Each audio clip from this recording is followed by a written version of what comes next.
Hello, Intro to Spiritual and Personal Formation class and professor. This is John Wolgamuth, and this is my genogram analysis sharing video. Just real quick, I wanted to go over what I'm going to talk about in my presentation. Obviously, I'm going to present very quickly, hopefully, my genogram that I put together. And then I'm going to address these 4 questions, and I will get to that right now. This is my genogram key, fairly standard, I guess. I did use gray for deceased, green for living. Black I used in the background just for the idea of the black sheep of the family, which happens occasionally in families. And you can see the close and distance in relationships or any conflict and estrangement. And then some more religious markers such as born again, a devout Christ follower. One is adopted, so that's not necessarily a religious one, but then denominational affiliation, if any, as it applies. So here's the spiritual genogram that I put together for myself.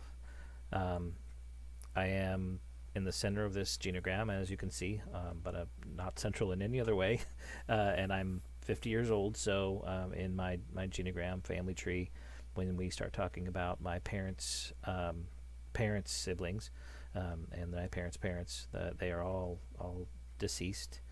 But you can see my connection to my mom and my dad. My dad was a pastor for 50 plus years, and my mom was of course a pastor's wife for 50 plus years.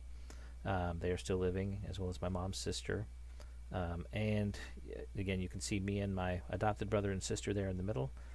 My wife Donna there, and our 2 16-year-old kids. Again, just the markers there. And then you can see that I've included a friend who, his initials are DB, so I've included him because even though he's younger than me, he was a huge influence in my spiritual upbringing. Even later in life, he kind of helped me find my way back to God and was worthy of inclusion in this genogram. So for this first question, which is what was it like to prepare your genogram chart and analysis? Did you feel like you were breaking any family rules or being disloyal? Was it an experience that felt free and open? I would say that the experience of putting together this genogram was mostly fun. I got to spend time with my parents and talk a lot about family history. There were a lot of laughs, and you could tell that they just really enjoyed going down memory lane, as it were. But there were times, however, that when they would talk about relatives, adopted daughters, brothers, who were essentially shunned, not necessarily all adopted. They had one adopted daughter that was, and my dad's brother, sadly, they became shunned by the family. And I had to come to infer that this abandonment was because that family member was not living a life that they felt honored Christ. From my younger days, I remember hearing a joke about a certain denomination that didn't believe in premarital sex because they were afraid it would lead to dancing. This is kind of I'm not sure what to call it, Puritan way that sometimes my family thought. It was their pattern. Either there was drinking or drug use or marital infidelity that could not be tolerated, and family members were just excommunicated almost. So I think our conversations were free and open, but there were definitely times during those conversations, like my mother told me that she felt ashamed at how she had treated some of her family members and wished that she had stayed more in communication with them through the years, rather than cutting ties completely. Okay, the second question is, in what ways has your formation journey led you to your current sense of call or vocation in either positive or negative ways?